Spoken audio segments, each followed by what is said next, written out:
Welcome back, guys, for a new episode on Value Investment Series. And this episode is exclusively for beginners. If you're new to this investing process in the stock market, I believe this will be really useful to you. This is part one of this entire series. We'll go through multiple parts with various information that would be required to complete your investment journey. Finding that one good stock needs expertise in the business. As a beginner, you have an advantage. A small investor is a consumer as well. You are consuming a lot of products. So you have first-hand information on these products and you can use that to your advantage. Unlike trading, value investing has proved to be very efficient and works in India and every other country. Whatever market you are in, value investing really works. I have over a decade of experience doing value investing. After my postgraduate degree, my master's degree, I was able to get insights on different research articles, and this has really helped me understand and put theory into practice. So what I have done here is use the theory, which does not really help in itself if you don't put it into practice. So I have taken the theory, skimmed through all the information that can be used for a beginner, and I'm going to tell you exactly how you can make things happen in your investing journey. So, as a small investor, you are a consumer of a lot of B2C products. So, a consumer will know about the declining trends of a product before a foreign institutional investor or a domestic investor who is pretty huge in size. There are different management level decisions that need to take place before they can even identify such a case. So you have an edge over them because without knowing, you actually have more insights than an average analyst who works 9 to 6. So use your strength and get at par with those FII and DIIs and maybe do better than them. That's possible. This is the only place where even a beginner can outperform an expert. You can prove that. I'll tell you how. How do you do that? Use the power of compounding. That's a wonder in this world. Don't miss that opportunity. Use time as an effective variable to increase your returns. Time is a great compounding machine. So pick the right stock and keep holding it as long as the business is intact, and you will reap great benefits. Your returns would be at par with the great investors that you see on television. Probably you might do better than them. Trading is risky. If you can get the same returns or maybe a little more than an average trader, your actual risk being low means you have done better than them. So stay tuned for the next part and don't miss the next part, which is quite interesting as well. Until then, bye-bye.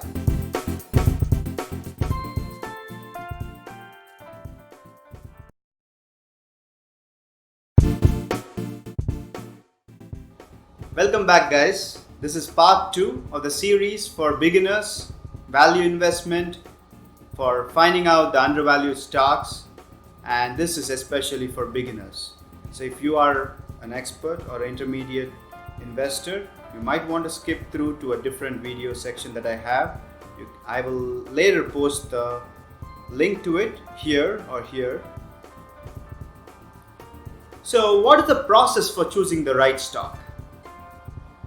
So the first step here is make a list of all the companies that you really have encountered. You use a lot of products. Make an exhaustive list. Put all the companies into the list and make sure you don't miss anything. You can keep adding it as and when you come across a new company that you are utilizing. You might be using a product. You should look at the label and see who is manufacturing it. Take it down in a sheet of paper and make sure you keep the list growing. Now that you have a very big list, you have to drill down and find the public limited companies. Find out the companies that are actually listed on the stock market. A simple Google search should do the trick. All you have to do is take the company name and see if that company is listed. A Google search with a stock price would usually give you that immediately. All you have to do is search. Now you have a shorter list. Now you will have to take this and find out which company you can invest in. In the next video, I will tell you how you can identify the specific stocks that you should be including in your portfolio. Until then, bye-bye.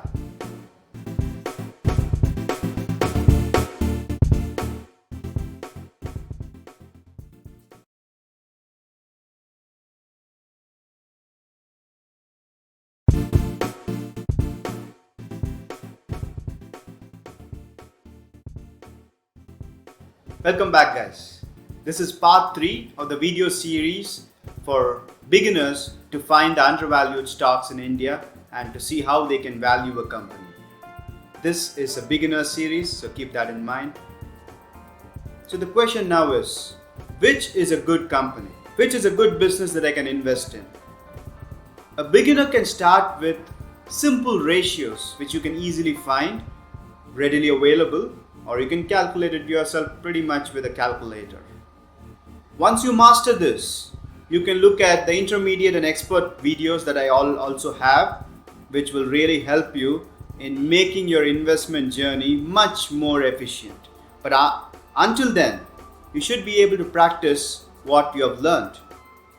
So as long as you have the right mix of stocks, you should be good.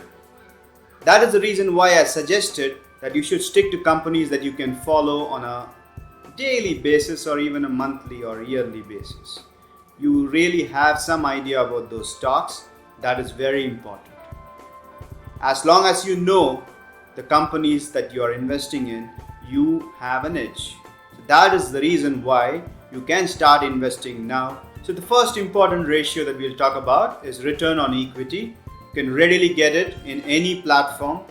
You can very easily get this, and this is very important. This tells you how much an equity investor will get. So this should be as much as possible, and if it's too low, it's going to be risky. So higher the better. So let's take an example. Let's assume the fixed deposit rate is 8%. We often call this risk-free rate, although Indian rupees has a default risk, but let's forget all those things and concentrate and assume that your fixed deposit is risk-free. That's an assumption right now, and that's 8%. That's an assumption again. So now let's think about how much returns you need to get. Suppose return on equity is 10%. Would you invest in such a company for a 2% gain? 2% is what they make for an equity investor, more than the risk-free rate. So you'll have to demand more to cover your risk. The higher the risk that you feel the company has, the more you should demand. As simple as that. So these ratios are going to be a ballpark, meaning you don't need to be very specific on the percentage. Suppose if you feel the risk is around 3% to 4%, then 8 plus 4, 12 being your lower end of the spectrum. So anything between 12 and maybe 30% is good enough for you. The higher the returns, the more the price could be. Of course, that is where we will come again and look at the valuation.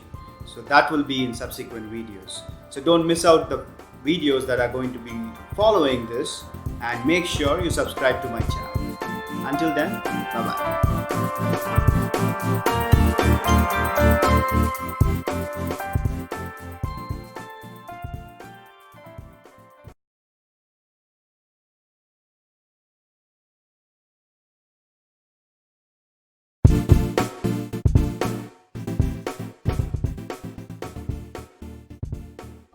Welcome back, guys.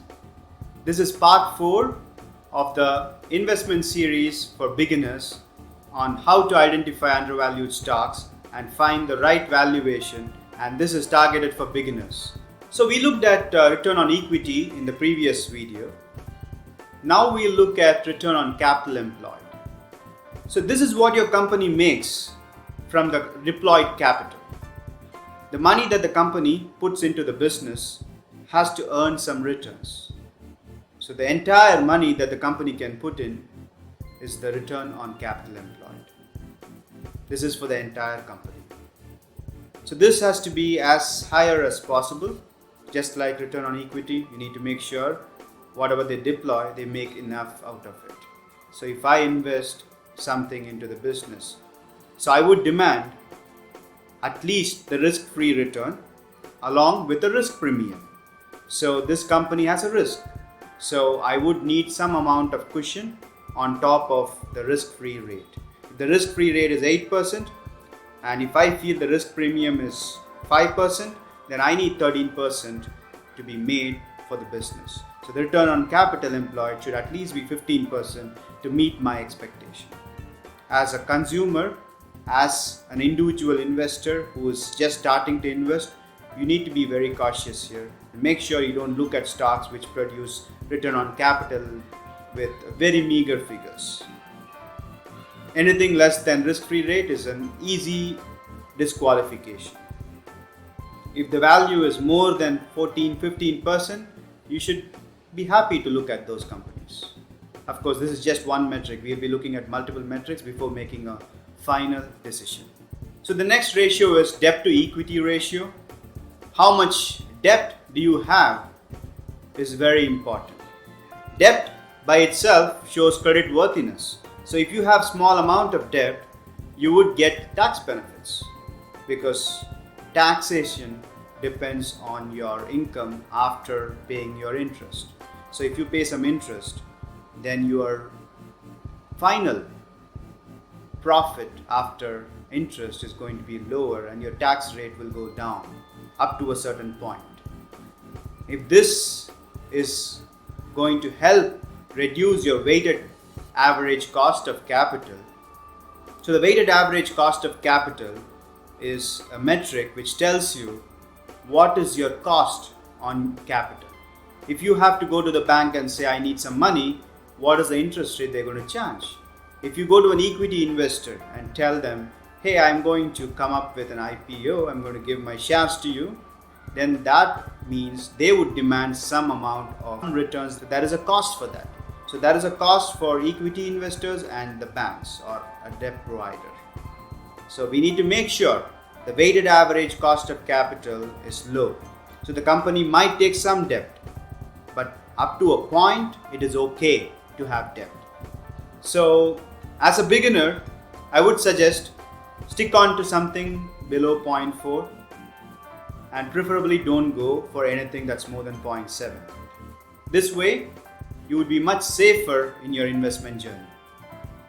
So if you feel you're up to the challenge of going a little higher than 0.4, then make sure you also look at the interest coverage, and if the earnings drop, if you feel that the earnings could drop below a certain level, then you need to look at the interest coverage to figure out if they can pay their installments, their obligation to the debt provider or the bank in time.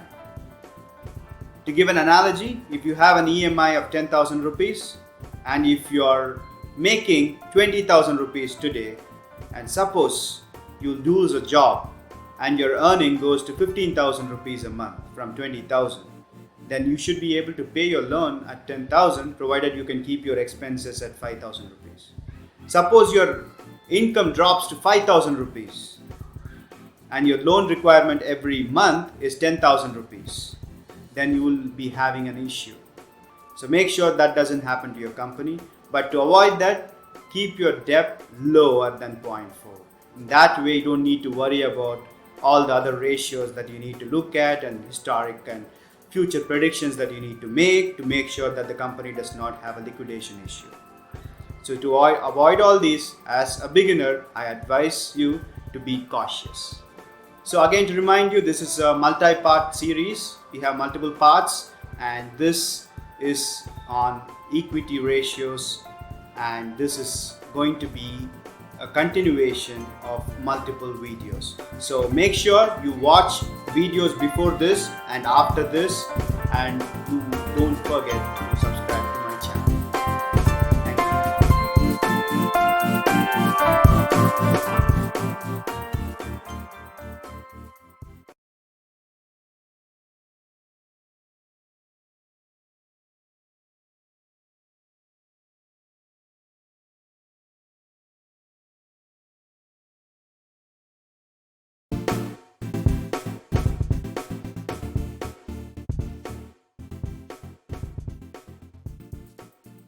Welcome back.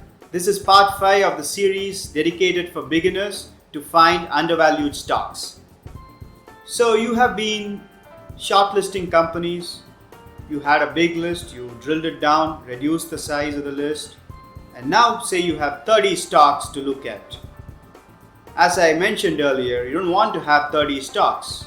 That's too much to track and maintain. So we want to have something around 10 to 15, not more than 15. That should be enough diversification. A stock portfolio with 10 to 15 stocks is enough diversification. Beyond that, it doesn't help. Law of diminishing returns. So take the companies that you really understand well, and then think about it as if you will buy the entire company. If given a choice, will you buy the entire company? And project the earnings in future. To give an example, if they are making 10 rupees earnings per share, if they earn 10 rupees today, and if you feel in the future they will be earning 25 rupees, I will tell you how to get this figure in a later video, but now let's assume that you know that from 10 rupees they will be able to earn 25 rupees in the future. That is your projection. That is based on your story. That is based on your insights. Now, since you know that they will be earning 25 rupees, think about it as if you will buy the entire business. Let's assume a business makes 10 lakhs a year. Will you buy the company for 10 lakhs? Will someone sell it for 10 lakhs? Because in 1 year you will get it. You'll be very happy to get that in 1 year. Put the cost of capital at 10%. Still, you will be able to get the money that you had put into the business. Very easy. So usually, you will have to pay some multiples. Your payback period. This is called payback period. How much time it takes to get back your initial investment. Although not accurate, there are other figures using time value of money. Those are not for this session. As a beginner, we need to keep everything very simple. Keeping things simple makes a lot of difference. And today we will use payback period, which means how much time would you take to get back the money? If you feel you will get back the money in 100 years, that's too much risk. You don't want that company right now. As a beginner, we don't want to take that risk. We need to look at other options, other opportunities, because a company that takes too long to get back your returns means there are too many variables. Those are for intermediate and expert investors, which we will avoid right now, because it doesn't mean taking too much risk means too much returns. There are situations when you can take lesser risk and still get enough returns. So let's come back to the discussion on how much would you pay. So you said they would be able to get 25 rupees in the future. So that means, let's say you feel that the company is a stable company, and based on how stable it is, you value it between 125 and 500 rupees. You can pay 125 to 500 rupees in the future to buy that company. If you are very confident, you can say 500. If you're not so confident, you can stick with 125. It depends on how confident you are that the earnings will really be attained in the future, and how confident you are with the entire industry, with the macroeconomics of it, and all those information that you gather to attain this valuation. We will look at those information in the next video, but for now, let's say that you figure out a value something between 125 and 500. Now, the 500 rupees price is for the future. We need to bring that to today's value. 500 rupees tomorrow is not 500 rupees today, because if you invest 500 rupees today, you get some interest in the form of risk-free return. If you put it in a fixed deposit, you would get some money out of it. So a future value of 500 is something else today, lesser value today. You need to figure out how much it is. So to take the same example, 500 rupees future value, let's say you demand 13% returns for this company.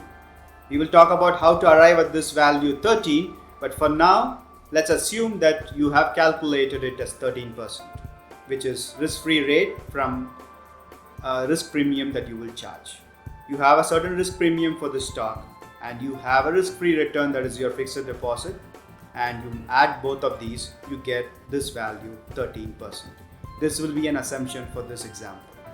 Let's assume your future period is 10 years.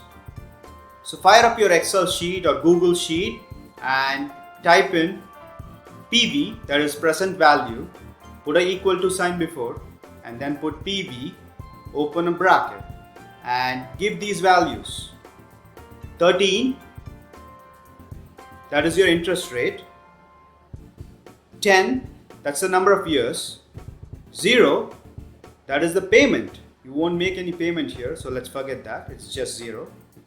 And then minus 500. Future value is 500. You need to put a minus sign because it's future value. You need to bring it back to today's value and compute the value. So that is 147.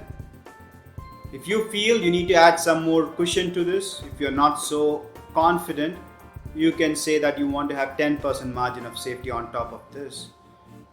You can do that, but this is your story and this is your value.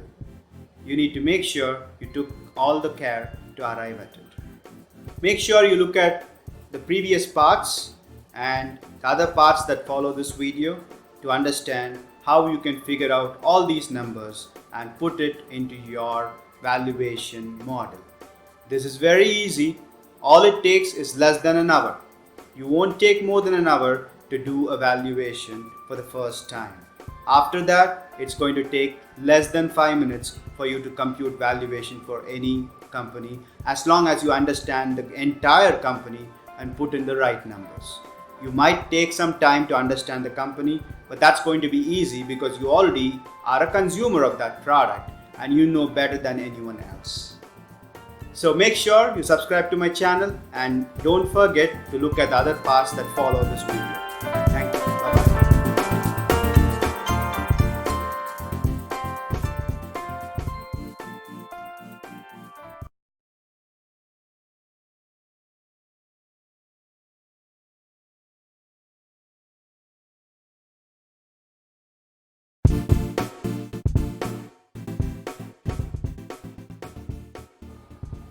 Welcome back, guys. This is part 6 of the video series on how to identify undervalued stocks, and this is specifically for beginners. If you're just starting to invest, this is the video for you.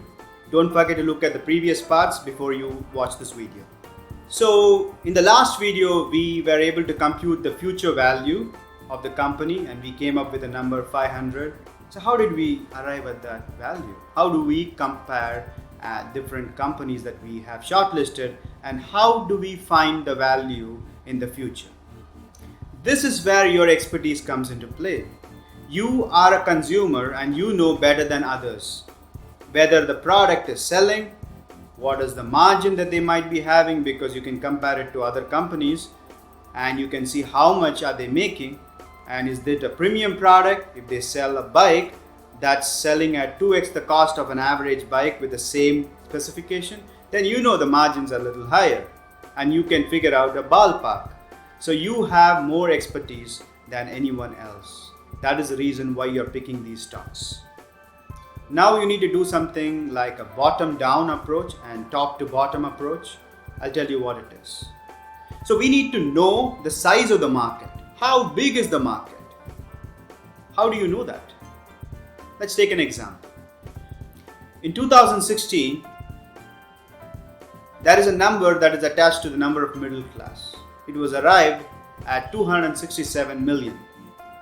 Now, if you look at the past growth, and if you can do some basic analysis looking at other people's views, for example, you will see that the growth rate is at least 100% in a decade. That is, it will double every 10 years. This is a very conservative approach. The values might vary from doubling to almost double and a half. But let's take the conservative value. A lot of people agree that this is the trend. Their valuation would be in the same ballpark. And since these are macro assumptions, we will take a conservative value as our variable. So now in 10 years you will have a value. What would be the market size of middle class? And now you need to look at your company. You have selected a company. Find out what is their current market share. If you open their annual report, most probably you will get that straight out of the book. Otherwise, it's not difficult to find that out. For the AC industry, you can easily get the market share for each players, all the public listed players provided in their annual report. Now, you know how much the middle class population is going to grow and how much is the market share today, and you can see how the market share has been changing. If you take a company, a small company, for example, in the AC segment, they are growing their market share very rapidly because their current market share is around 2%. But the other one with 20% is growing a little slowly. So you can figure out what the market share would be in 10 years. Probably much more for the smaller guy and not so much for the bigger guy. Or you can say the other way around. It's your story. You need to find that out. And you can easily find that out. It's not really difficult. So now you know the growth rate for the middle class and you know how much market share they will have. Multiply these two, you will get the value of their future earnings, future revenue.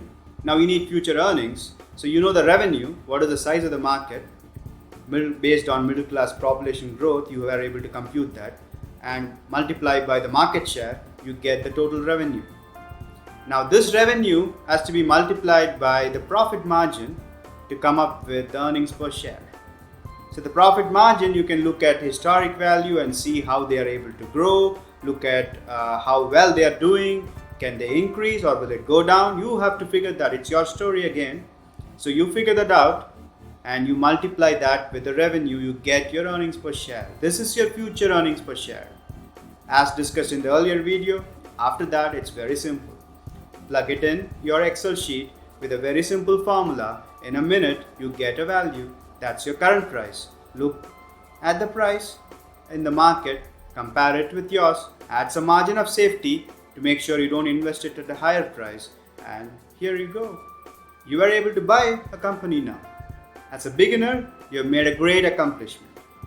Good luck. As mentioned earlier, there are previous parts here and there are other parts that follow this video. Make sure you look at the entire series. And don't forget to subscribe to this channel. Thank you. Bye-bye.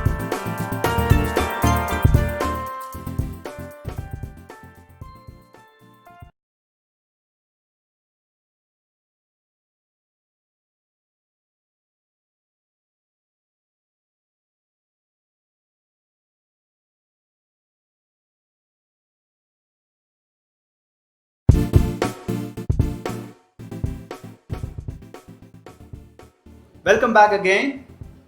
This is part 7 of the series dedicated for beginners to find undervalued stocks. Let's get into it. So I've done all the hard work. I have now invested my money in certain stocks. I've made a portfolio of 10 to 15 stocks and I was able to invest money into these 10 to 15 stocks. I have a portfolio now. What do I do now? You had an initial thesis. You felt something will change in 10 years. You felt the middle class will grow, air conditioners will grow, and you were able to invest in it, for example. Just an example. Now remember this thesis very clearly. Don't forget that. Write it down, because you will see a lot of news items. They are sometimes called noise. Don't get swayed with these information that has no relevance to your thesis.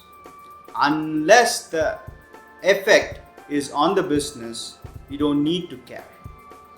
If there is a threat to the underlying business, or if your thesis has changed and the business has changed, something changed terribly that will affect the business, then reevaluate your entire model.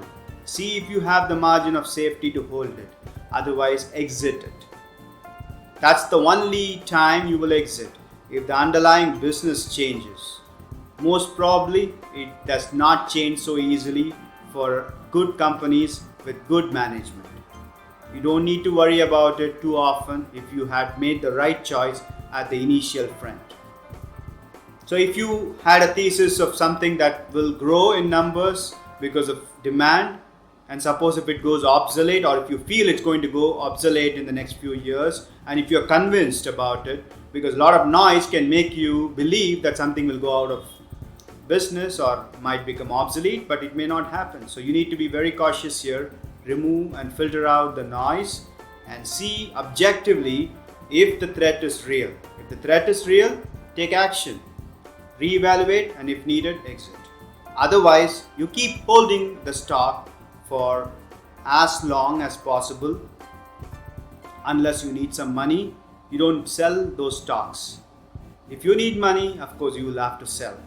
If the business changes, you will have to sell.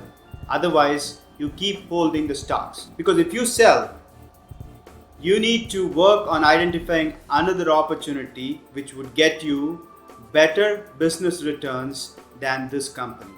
If a company can perform better at their business than your original company that you invested in, then if the valuation is also better than the company that you hold, you should be able to decide whether to switch over to the new company partially or completely.